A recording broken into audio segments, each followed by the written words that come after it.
Question 21. Is Xerces C++ thread-safe? Answer. The answer is yes if you observe the following rules for using Xerces C++ in a multi-threaded environment.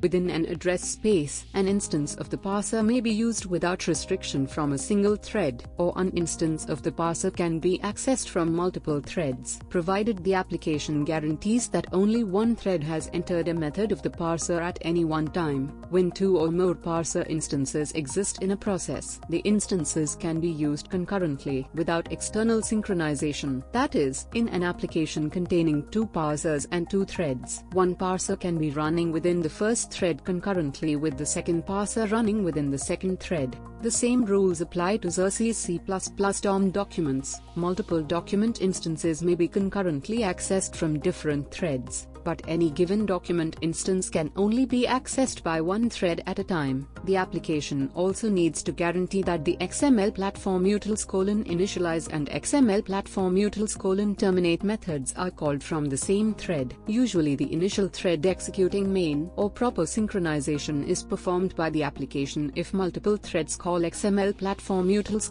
:initialize and XML platform utils :terminate concurrently. Question 22. I am seeing memory leaks in Xerces C++.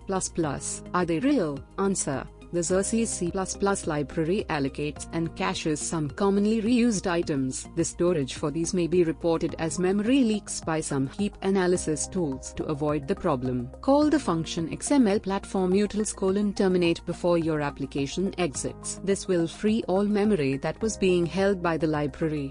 For most applications, the use of terminate is optional. The system will recover all memory when the application process shuts down. The exception to this is the use of Xerces C++ from DLLs that will be repeatedly loaded and unloaded from within the same process. To avoid memory leaks with this kind of use, terminate must be called before unloading the Xerces C++ library. To ensure all the memory held by the parser are freed, the number of XML platform utils :terminate calls should match the number of XML platform utils :initialize calls. If you have built Xerces C++ with dependency on ICU, then you may want to call the u_cleanup ICU function to clean up ICU static data. Refer to the ICU documentation for details. Question 23. Is there a function that creates an XML file from a DTD, obviously with the values missing, a skeleton? Answer. No, there is no such functionality. Question 24. Can I use Xerces C++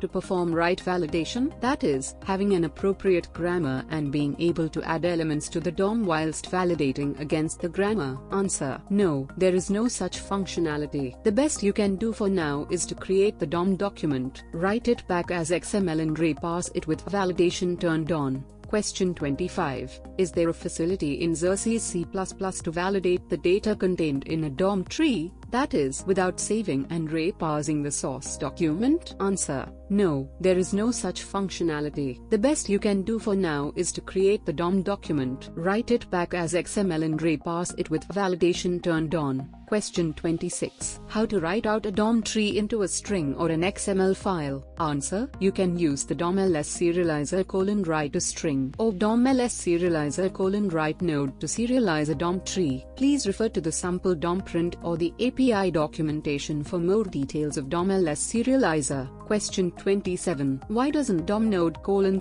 node clone the pointer assigned to a DOM node via DOM node :set user data? Answer. Xerces C++ supports the DOM node :user data specified in the DOM level 3 node interface, as is made clear in the description of the behavior of clone node. User data that has been set on the node is not cloned. Thus, if the user data is to be copied to the new node, this copy must be effected manually. Note further that the operation of import node is specified similarly. Question 28. How are entity reference nodes handled in DOM? Answer. If you are using the native DOM classes, the function setCreateEntityReference nodes controls how entities appear in the DOM tree. When setCreateEntityReference nodes is set to true, the default an occurrence of an entity reference in the XML document will be represented by a subtree with an entity reference node at the root whose children represent the entity expansion. Entity expansion will be a DOM tree representing the structure of the entity expansion,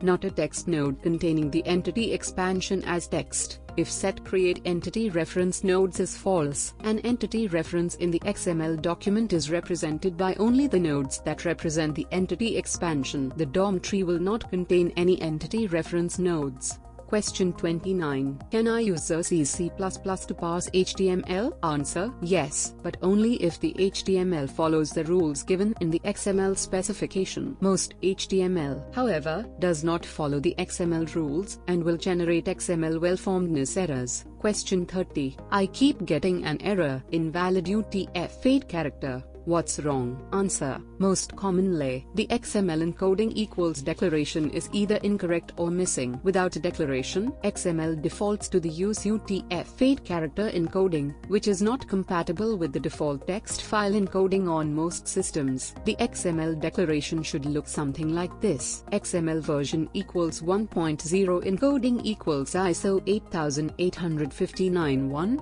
Make sure to specify the encoding that is actually used by file. The encoding for plain text files depends both on the operating system and the locale, country and language in use. Another common source of problems is characters that are not allowed in XML documents. According to the XML spec, typical disallowed characters are control characters, even if you escape them using the character reference form. See the XML specification, sections 2.2 and 4.1 for details. If the parser is generating an invalid character, Unicode 0x error, it is very likely that there's a character in there that you can't see. You can generally use a Unix command like code to find it.